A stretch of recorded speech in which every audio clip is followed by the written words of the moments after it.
బండి సంజయ్ తెలంగాణ ఒక పార్టీ పెద్ద నాయకుడు ప్రెసిడెంట్ కూడా చేశాడు. తర్వాత భారతదేశంలో ఇప్పుడు హోమ్ మినిస్టర్ ఎంఓఈ చేస్తున్నాడు. వాళ్ళ కొడుకు తప్పు చేశాడు. ఆ కొడుకు తప్పు చేసిన దాని మీద ఆ తప్పు మీద ఏ రకంగా పోలీసులు కేసు పెట్టాలా, ఇన్వెస్టిగేట్ చేయాలా, దాని మీద ప్రత్యేక చర్యలు రేవంత్ రెడ్డి గారు తీసుకుంటున్నారు.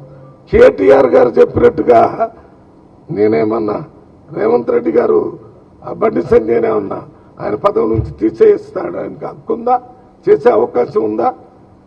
మీరు చేసిన పనులన్నీ మీ ఇప్పుడు పార్టీ పెట్టక ముందు కవిత గారు ఏమైంది, వాళ్ళ ఇంట్లో కవిత గారిని సెంట్రల్ జైలుకు పంపించారు.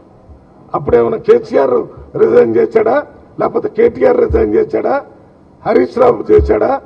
ఊరికే నోటికి వచ్చినట్టు మాట్లాడుతున్నారు.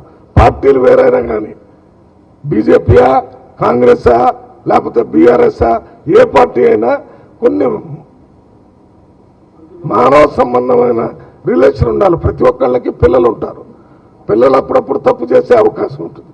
అతన్ని ఏమైనా రక్షించి రాకుండా చేస్తే దాన్ని వ్యతిరేకిస్తాం. ఆయన హోమ్ మినిస్టర్గా ఉన్నాడు, అయినా కానీ ఆయన వచ్చారు, సరెండర్ అయ్యారు, కేసు పెట్టారు, మళ్ళీ ఇప్పుడు వేరే రకంగా తీసుకొని ఇన్వెస్టిగేట్ చేస్తారంటున్నారు. ఇవన్నీ చట్టం ప్రకారం జరుగుతాయి.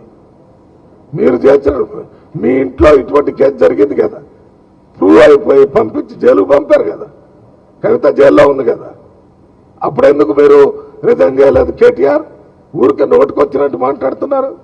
కాంగ్రెస్ పార్టీలో ఏం పని జరగలేదో చెప్తున్నావు కానీ ప్రజలకి ఏం పనులు చేశారో మీరు చెప్పడం లేదు. ఇవాళ రాష్ట్రంలో ప్రతి కుటుంబంలో కాంగ్రెస్ పార్టీ చేసిన ఏదో ఒక సంక్షేమ కార్యక్రమం వాళ్ళకు అందుతుంది.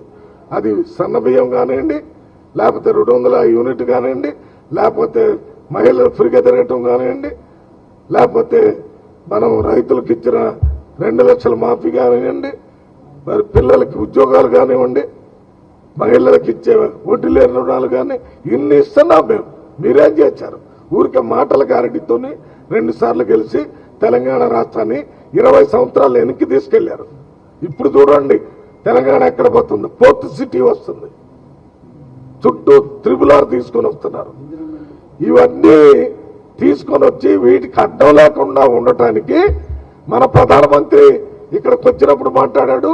ఇక్కడ ముఖ్యమంత్రి ఢిల్లీ పోయి ప్రధానమంత్రితో మాట్లాడాడు. మేమందరం ఎంపీలకు కూడా పోయి కలిసాం, చాలా మంది మంత్రులతో కలిసి మాట్లాడాం.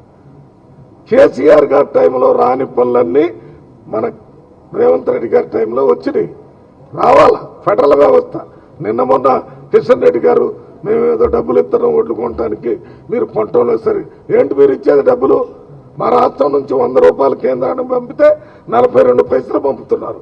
100 రూపాయల్లో 42 పంపారు. మరి తక్కిన డబ్బులన్నీ మీ దగ్గరే ఉన్నాయి కదా, మీకు డబ్బులు ఎక్కడి నుంచి వస్తున్నాయి?